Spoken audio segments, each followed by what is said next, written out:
புரட்டாசி விசாக நன்னாளில் அவசியம் பாராயணம் செய்ய வேண்டிய ஸ்லோகம் ஸ்ரீ ஸ்கந்த ஷட்கம் மற்றும் வால்மீகி ராமாயணத்தில் உள்ள ஸ்கந்தோத்பத்தி. இந்த ஸ்கந்த ஷட்கத்தை இந்த நன்னாளில் படிப்பதால் இல்லத்தில் பொன்பொருள் சேரும், அன்னபஞ்சம் இருக்காது, எல்லா மங்கள காரியங்களும் தடை நீங்கி சிறப்பாக நடக்கும், ஞானமும் ஆரோக்கியமும் புத்திர லாபமும் ஐஸ்வர்யமும் வந்து சேரும். குமார உற்பத்தி என்னும் ஸ்கந்தோத்பத்தி ஸ்தோத்திரம் வால்மீகி ராமாயண பாலகாண்டத்தில் 37வது அத்தியாயத்தில் உள்ளது. இதை சொல்வதால் பெயரும் புகழும் பெருகும், சம்பத்துகள் உண்டாகும். கர்ப்பிணி பெண்கள் இதை கேட்க படிக்க நல்ல ஆரோக்கியமான குணமான புகழ் பெறும் மகன் பிறப்பான். மேலும் குழந்தை பாக்கியம் வேண்டுவோருக்கு குழந்தை பாக்கியம் உண்டாகும் மற்றும் கஷ்டங்களிலிருந்தெல்லாம் பாதுகாப்பு கிடைக்கும் அப்படின்னு இந்த ஸ்தோத்திரத்துல சொல்லப்பட்டுள்ளது. நம்ம ஸ்தோத்திரத்தை பார்க்கலாம்.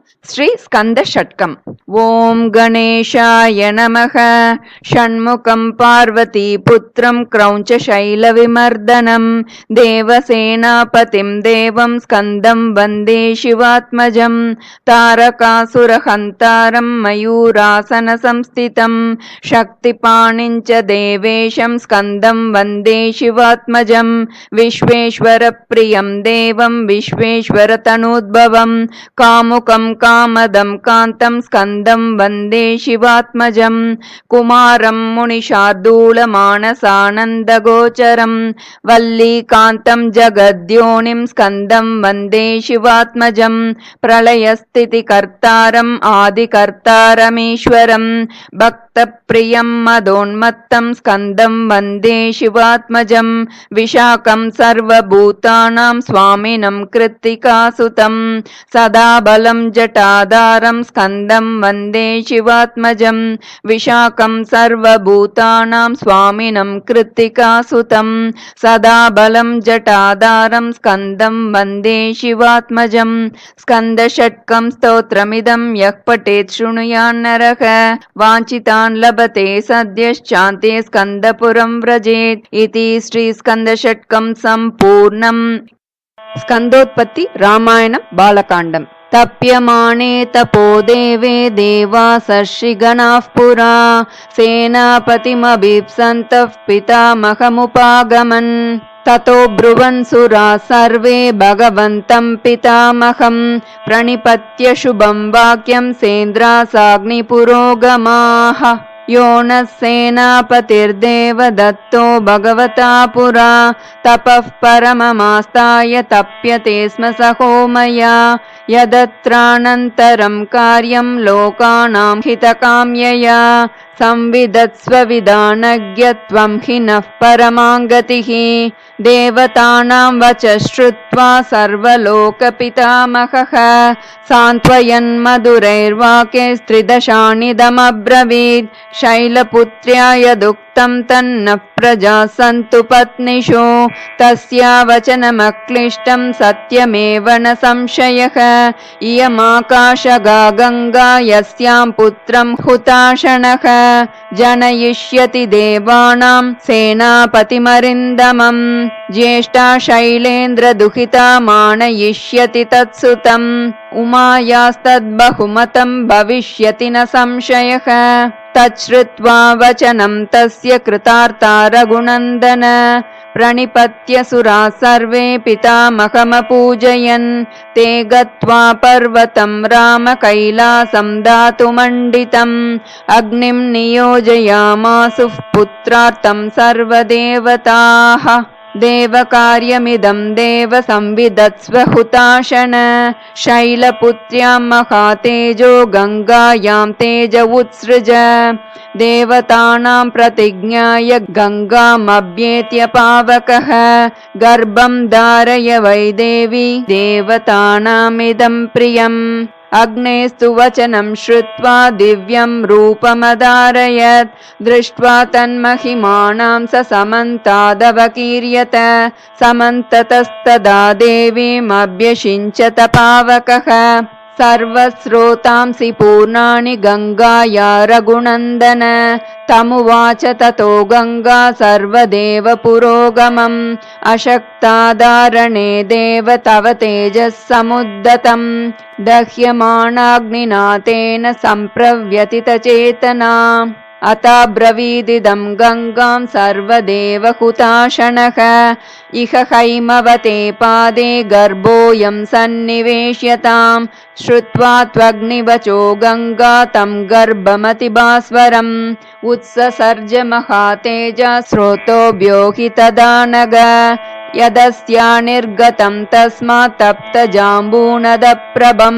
काञ्चनं धरणीं प्राप्तं हिरण्यममलं शुभं ताम्रं कार्ष्णायसं चैव तैक्ष्ण्यदेवाभ्यजायत मलं तस्याभवत् तत्र त्रपुसी सकमेव च तदेतद्धरणीं प्राप्य नानाधातुरवर्धत निक्षिप्तमात्रे गर्भे तु तेजोभिरभिरञ्जितं सर्वं पर्वतसन्नद्धं सौवर्णमभवद्वनं जातरूपमिति ख्यातं तदा प्रभृतिराघव सुवर्णं पुरुषव्याघ्र हुताशनसमप्रभं तृणवृक्षलता गुल्मं सर्वं भवति काञ्चनं तं कुमारं ततो जातं सेन्द्राः सह मरुद्गणाः क्षीरसम्भावनार्थाय कृत्तिका समयोजयन् ताक्षीरं जातमात्रस्य कृत्वा समयमुत्तमं ददुः पुत्रोऽयमस्माकं सर्वासामिति निश्चिताः ततस्तु देवता सर्वाः कार्तिकेय इति ब्रुवन् पुत्रस्त्रैलोक्यविख्यातो भविष्यति न संशयः तेषां तद्वचनं श्रुत्वा स्कन्नं गर्भपरिश्रवे स्नापयन् परया लक्ष्म्या दीप्यमानं यथानलं स्कन्द इत्यब्रुवन् देवा स्कन्नं गर्भपरिस्रवात् कार्तिकेयं महाभागं काकुत्स्थज्वलनोपमं प्रादुर्भूतं ततः क्षीरं कृत्तिकाणामनुत्तमं षण्णां षडाननो भूत्वा जग्राहस्तनजं पयः गृहीत्वा क्षीरमेकाह्ना सुकुमारवपुस्तदा अजयत्स्वेन वीर्येण दैत्यसैन्यगणान् विभुः सुरसेना गणपतिं ततस्तममलद्युतिम् अभ्यषिञ्चन् सुरगणा समेत्याग्निपुरोगमाः एष ते रामगङ्गाया विस्तरोभिहितो मया कुमारसम्भवश्चैव धन्यः पुण्यस्तथैव च भक्तश्च यः कार्तिकेये काकुत्स्थभुवि मानवः आयुष्मान् पुत्रपौत्रैश्च स्कन्दसालोक्यतां व्रजेत् इत्याश्रे श्रीमद् रामायणे वाल्मीकिये आदिकाव्ये बालकाण्डे कुमारोत्पत्तिर्नाम 37 सर्गः. சத்யநாராயண பூஜை செய்வோர் செய்யாதோர் என அனைவருமே ஒவ்வொரு பௌர்ணமியிலும் ஸ்ரீ சத்யநாராயணரை வணங்கி சக்தி வாய்ந்த சத்யநாராயண அஷ்டோத்திரத்தையும் அஷ்டகத்தையும் கேட்பதும் சொல்வதும் வெற்றியையும் மங்களத்தையும் சுபிக்ஷத்தையும் கொடுக்கும். அவரை விட்டு வறுமை விலகும், செல்வ வளம் சூழும். நாம ஸ்தோத்திரத்தை பார்க்கலாம். ஸ்ரீ சத்யநாராயண அஷ்டோத்திர சதநாமாவளி. ஓம் சத்யதேவாய நமஹ. ஓம் சத்யாத்மனே நமஹ. ஓம் சத்யபூதாய நமஹ. ஓம் சத்யபுருஷாய நமஹ. ஓம் சத்யநாதாய நமஹ. ஓம் சத்யசாட்சினே நமஹ. ஓம் சத்யயோகாய நமஹ. ஓம் சத்யஞானாய நமஹ. ஓம் சத்யஞானப்பிரியாய நமஹ. ஓம் சத்யநிதயே நமஹ. ஓம் சத்யசம்பவாய நமஹ. ஓம் சத்யபிரபுவே நமஹ. ஓம் சத்யேஸ்வராய நமஹ. ஓம் சத்யகர்மணே நமஹ. ஓம் சத்யபவித்ராய நமஹ. ஓம் சத்யமங்களாய நமஹ. ஓம் சத்யகர்பாய நமஹ. ஓம் சத்யபிரஜாபதயே நமஹ. ஓம் சத்யவிக்ரமாய நமஹ. ஓம் சத்யசித்தாய நமஹ.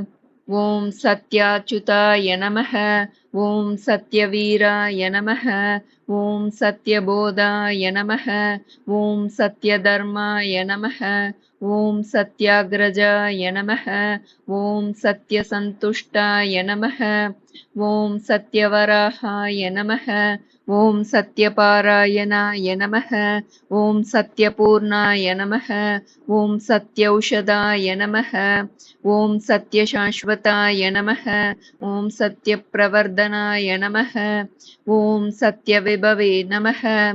ஓம் சத்யஜேஷ்டாய நமः. ஓம் சத்யஸ்ரேஷ்டாய நமः. ஓம் சத்யவிக்ரமிணே நமः. ஓம் சத்யதன்வினே நமः. ஓம் சத்யமேதாய நமः. ஓம் சத்யாதீஷாய நமः. ஓம் சத்யக்ரதவே நமः. ஓம் சத்யகாலாய நமः. ஓம் சத்யவத்சலாய நமः. ஓம் சத்யவசவே நமः. ஓம் சத்யமேகாய நமः. ஓம் சத்யருத்ராய நமः. ஓம் சத்யபிரம்மணே நமः. ஓம் சத்யாமிருதாய நமः. ஓம் சத்யவேதாங்காய நமः. ஓம் சத்யசதுராத்மனே நமः. ஓம் சத்யபோக்த்ரே நமः. ஓம் சத்யசுச்சயே நமः. ஓம் சத்யார்ஜிதாய நமः. ஓம் சத்யேந்திராய நமः. ஓம் சத்யசங்கராய நமः. ஓம் சத்யஸ்வர்காய நமः. ஓம் சத்யநியமாய நமः. ஓம் சத்யமேதாய நமः. ஓம் சத்யவேத்யாய நமः. ஓம் சத்யபீயூஷாய நமः. ஓம் சத்யமாயாய நமः. ஓம் சத்யமோகாய நமः. ஓம் சத்யசுரானந்தாய நமः. ஓம் சத்யசாகராய நமः. ஓம் சத்யதபசே நமः. ஓம் சத்யசிம்ஹாய நமः. ஓம் சத்யமிருகாய நமः. ஓம் சத்யலோகபாலகாய நமः. ஓம் சத்யஸ்திதாய நமः. ஓம் சத்யதிக்பாலகாய நமः. ஓம் சத்யதனுர்தராய நமः. ஓம் சத்யாம்புஜாய நமः. ஓம் சத்யவாக்யாய நமः. ஓம் சத்யகுரவே நமः. ஓம் சத்யநியாயாய நமः. ஓம் சத்யசாக்ஷினே நமः. ஓம் சத்யசம்வృతాய நமः. ஓம் சத்யசம்பிரதாய நமः. ஓம் சத்யவஹ்னயே நமः. ஓம் சத்யவாயுவே நமः. ஓம் சத்யசிகராய நமः. ஓம் சத்யானந்தாய நமः. ஓம் சத்யாதிராஜாய நமः. ஓம் சத்யஸ்ரீபாதாய நமः. ஓம் சத்யகுஹ்யாய நமः. ஓம் சத்யோதராய நமः. ஓம் சத்யஹ்ருதயாய நமः. ஓம் சத்யகமலாய நமः. ஓம் சத்யநாளாய நமः. ஓம் சத்யஹஸ்தாய நமः. ஓம் சத்யபாஹவே நமः. ஓம் சத்யமுகாய நமः. ஓம் சத்யஜிஹ்வாய நமः. ஓம் சத்யதௌஷ்ராய நமः. ஓம் சத்யநாசிகாய நமः. ஓம் சத்யஸ்ரோத்ராய நமः. ஓம் சத்யசக்ஷசே நமः. ஓம் சத்யசிரசே நமः. ஓம் சத்யமுகுடாய நமः. ஓம் சத்யாம்பராய நமः. ஓம் சத்யாபரணாய நமः. ஓம் சத்யாயுதாய நமः. ஓம் சத்யஸ்ரீவல்லபாய நமः. ஓம் சத்யகுப்தாய நமः. ஓம் சத்யபுஷ்கராய நமः. ஓம் சத்யாத்ரிதாய நமः. ஓம் சத்யபாமாவதாரகாய நமः. ஓம் சத்யக்ரஹரூபிணே நமः. ஓம் சத்யப்ரஹரணாயுதாய நமः. இதி ஸ்ரீ சத்யநாராயண ஸ்தோத்திர சதநாமாவளி சம்பூர்ணம். ஸ்ரீ குருப்யோ நமः. ஸ்ரீ சத்யநாராயண அஷ்டகம். ஆதிதேவம் ஜகத்காரணம் ஸ்ரீதரம் லோகநாதம் விபும் வியாபகம் சங்கரம் சர்வபக்தேஷ்டதம் முக்திதம் மாதவம் சத்யநாராயணம் விஷ்ணுமீஷம் பஜே. சத்யநாராயணம் விஷ்ணுமீஷம் பஜே. सर्वदा लोककल्याणपारायणं देवगोविप्ररक्षार्थसद्विग्रहं दीनहीनात्मभक्ताश्रयं सुन्दरं सत्यनारायणं विष्णुमीशं भजे. सत्यनारायणं विष्णुमीशं भजे. दक्षिणे यस्य गङ्गा शुभा शोभते राजते सारमायस्य वामे सदा यः प्रसन्नो भाति भव्यश्च तं सत्यनारायणं विष्णुमीशं भजे. सत्यनारायणं विष्णुमीशं भजे. सङ्कटे सङ्गरेयं जनः सर्वदा स्वात्मविनाशनाय स्मरेत् पीडितः पूर्णकृत्यो भवेत् यत्प्रसादात् च तं सत्यनारायणं विष्णुमीशं भजे सत्यनारायणं विष्णुमीशं भजे वाञ्छितं दुर्लभं यो ददाति प्रभुः साधवे स्वात्मभक्ताय भक्तिप्रिय सर्वभूताश्रयं तं हि विश्वम्भरं सत्यनारायणं विष्णुमीशं भजे सत्यनारायणं विष्णुमीशं भजे ब्राह्मणः साधु वैश्यश्च तुङ्गध्वजो ये भवन् विश्रुता यस्य भक्त्यामरा लीलया यस्य विश्वं ततं तं विभुं सत्यनारायणं विष्णुमीशं भजे सत्यनारायणं विष्णुमीशं भजे येन चाब्रह्मबालतृणं धार्यते सृज्यते पाल्यते सर्वमेतज्जगत्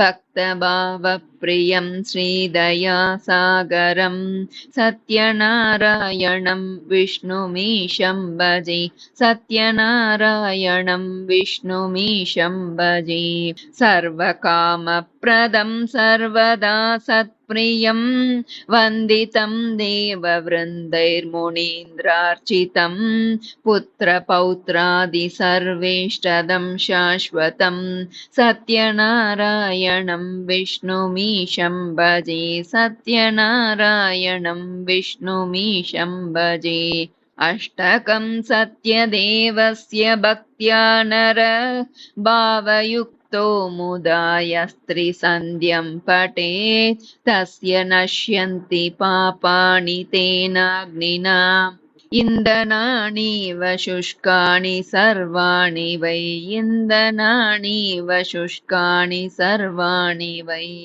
अष्टकं सत्यदेवस्य भक्त्या नर भावयुक्तो मुदाय स्त्रीसन्ध्यं पठेत् तस्य नश्यन्ति पापानि तेनाग्निना इन्दनानीव शुष्कानि सर्वाणि वै इन्दनानीव शुष्कानि सर्वाणि वै इति श्री सत्यनारायणाष्टकं सम्पूर्णम् श्रीगुरुभ्यो नमः हरिः ओम्।